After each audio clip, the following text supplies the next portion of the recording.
Hi, I'm Michele Denton, and we are coming to you from the Western Nebraska Art Center. And I'm going to talk today about a class or a famous artist named Piet Mondrian. One of my favorite ones. I have a wonderful coat that is designed with his colors. And the colors he mostly uses are the three primary colors, almost exclusively toward the end of his career. Anyway, we're going to get started and do some Piet Mondrian.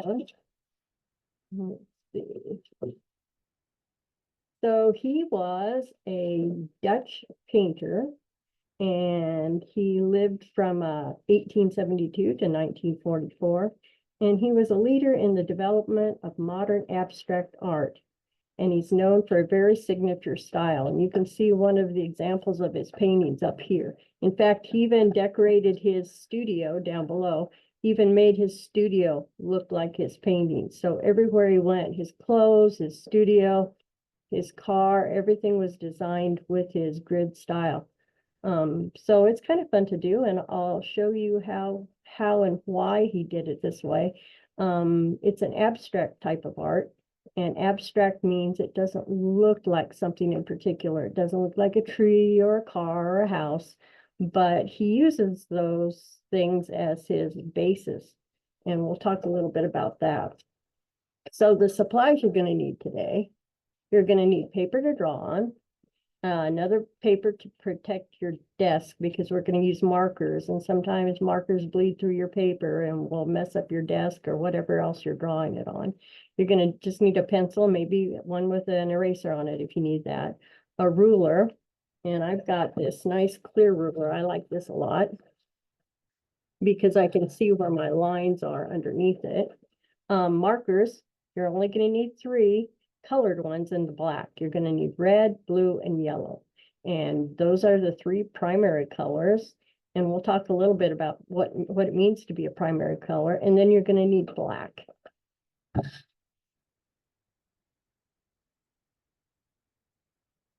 So these 3 primary colors are the purest, most basic colors.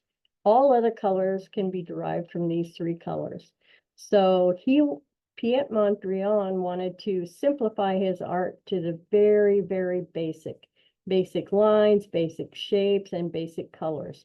So he used straight lines, he used color blocks, and he used these 3 colors and black and white.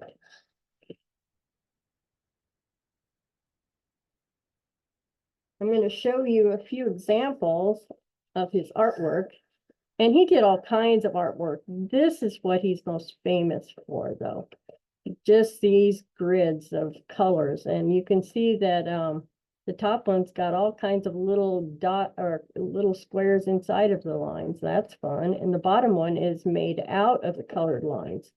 Most times he used black lines and then just patches of color. This one only has 1 color yellow in it, which is unusual. Sometimes he had colors of, he usually had more colors. Let's see if I got one here.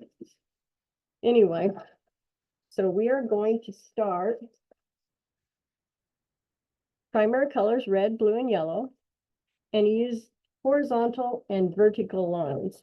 So horizontal lines are horizon lines where the sky and the land meet on the earth. If you look out, that's the horizon. And the vertical lines are the ones that go up and down. We talked a little bit about abstract art. He liked that because he didn't want it to look real. So Piet Mondrian used simple combinations of straight lines, right angles, primary colors, black and white and gray.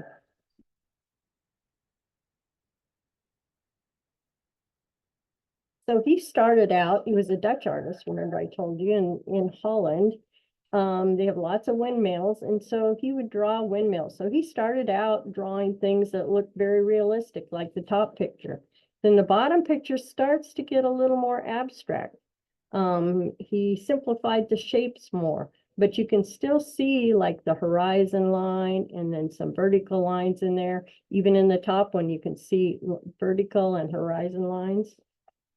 So in a little while, he started taking that same windmill and making it abstract. The one at the top, you can still see that it's a windmill, But look at how he's using his colors. He's starting to develop his style of the red, blue, and yellow. His later design, the one at the bottom, very simple, red and blue, but you can still see, even simplified, what it is. You can imagine what it is. So when he's doing, get my pencil here. If you took this windmill like he had and started to put it over the top of one of his paintings, you can see that he'd drawn a line across it like this and one like this. You could see that he could even like turn this windmill into one of his drawings. We could even use those blades of the windmill to make another line. We can make this horizon line a line. And maybe where these two little, they look like rowboats or something. Maybe those would be a line. And then maybe we would make a line that just went to here. So this might be his painting, and then he'd start selecting, let's see, I'll put one more in there. Places he might like to color. Like he might make this one of the blue spots. We're just going to use blue and yellow and red. And then maybe he would, a lot of times he would skip and leave some white spots. So we're going to leave this one white and this one white. And then maybe I'll make this one blue. Now, if you're doing your artwork, you're going to make it a lot nicer than I'm doing here. I'm just doing this quick so you guys can see.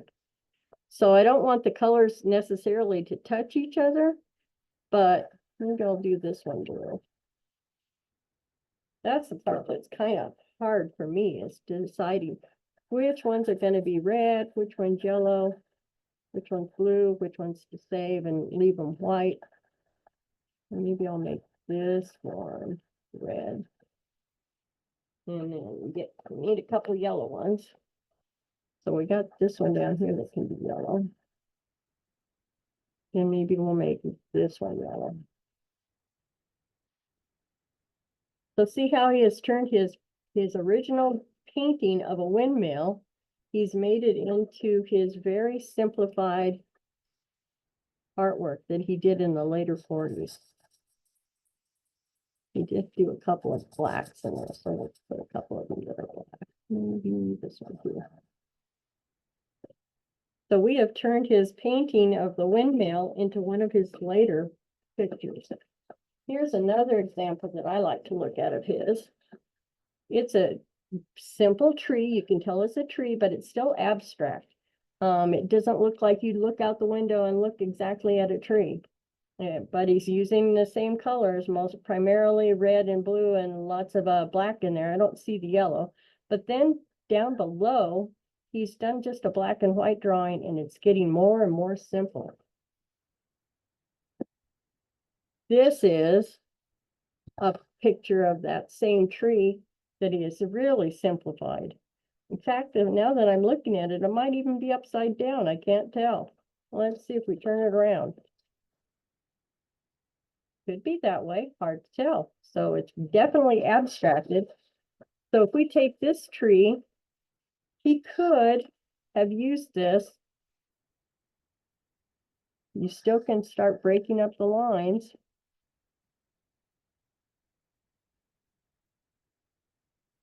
And then he's got lots of lines here.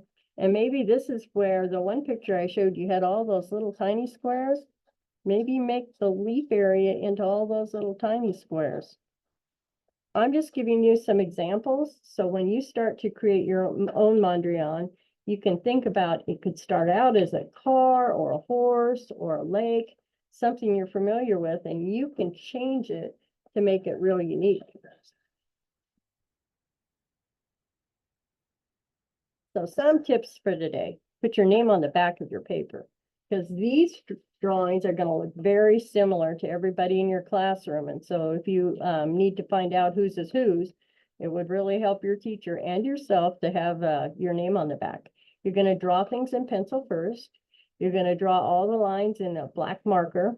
You can use a ruler, because I can't draw a straight line either. Sometimes even with a ruler, I cannot.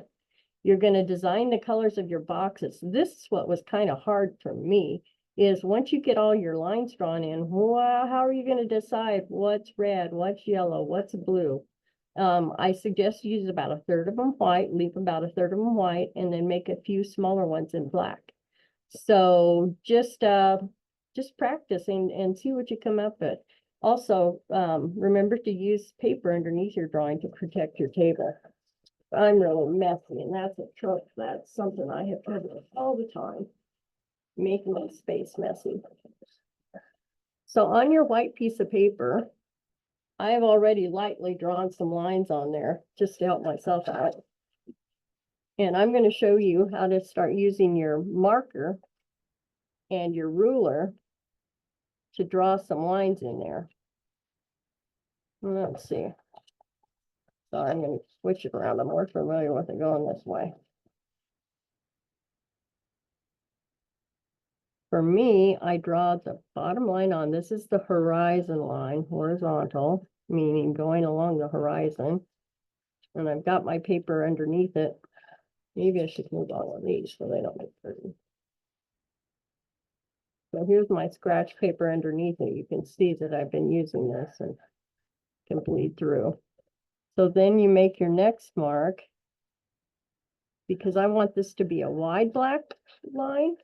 So then this way, if I do those two outside lines, I can color inside of there and still keep it pretty straight. Okay, that's your first horizontal line. Now let's do a vertical line. I've drawn everything in pencil already, so I kind of have an idea how I want to make the lines. Now I'm going to draw another horizontal line, but I am not going to go all the way through, because I want to change it up a little bit. So I'm going to leave it right there. And then I'm going to make a line that goes from a vertical line that goes from there all the way through.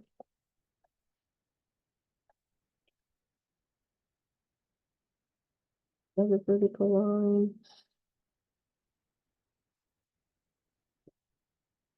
And I'm going to make a horizontal line, and I'm going to skip this box because I want that box to be a little bit bigger. Whoops.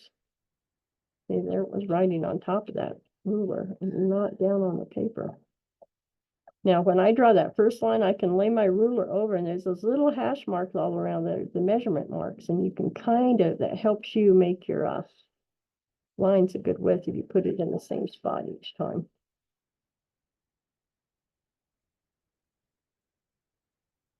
Another vertical, and then I'm going to do a little horizontal line down here.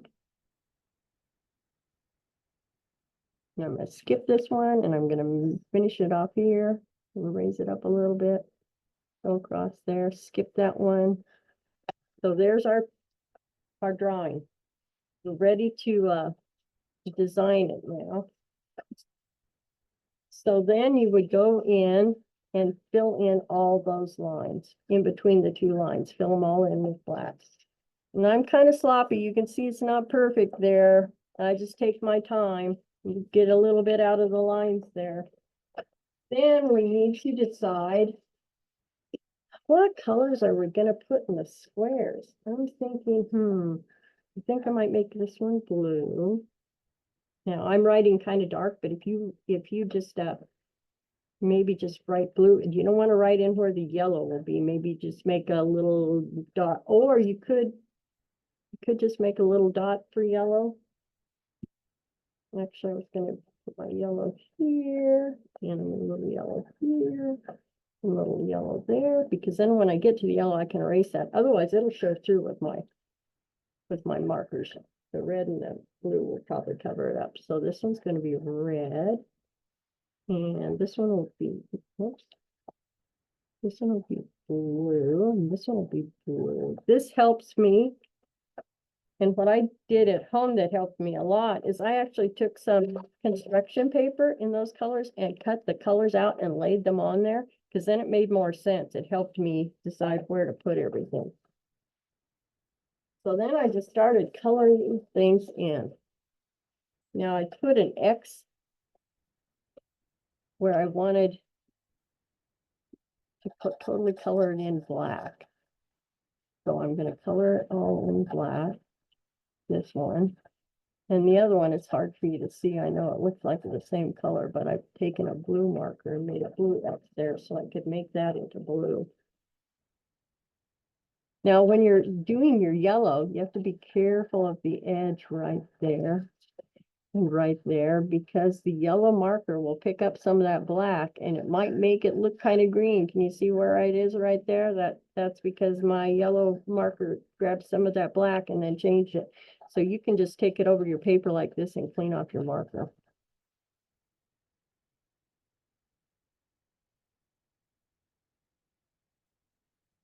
I try to go several different directions to make it smooth.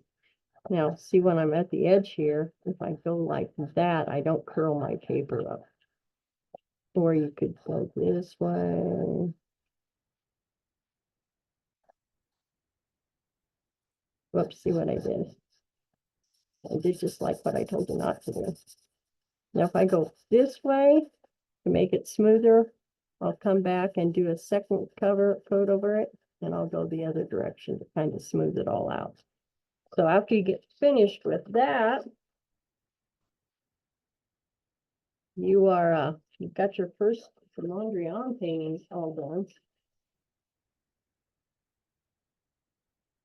Once again, we'll go back to some of them here that he had done, some of his very famous pictures, and you could see that he'd made the lines yellow up here, and then he'd made little tiny squares. I think that's really cool. All right, let's see, what else was I going to show you? I think that's it. I think you guys are ready to go. So I'm glad we talked about Piet Mondrian and his way of simplifying art, and you're learning about line and shapes like the squares and the rectangles, and also colors, primary colors. So thank you for listening, and we'll see you soon at another video.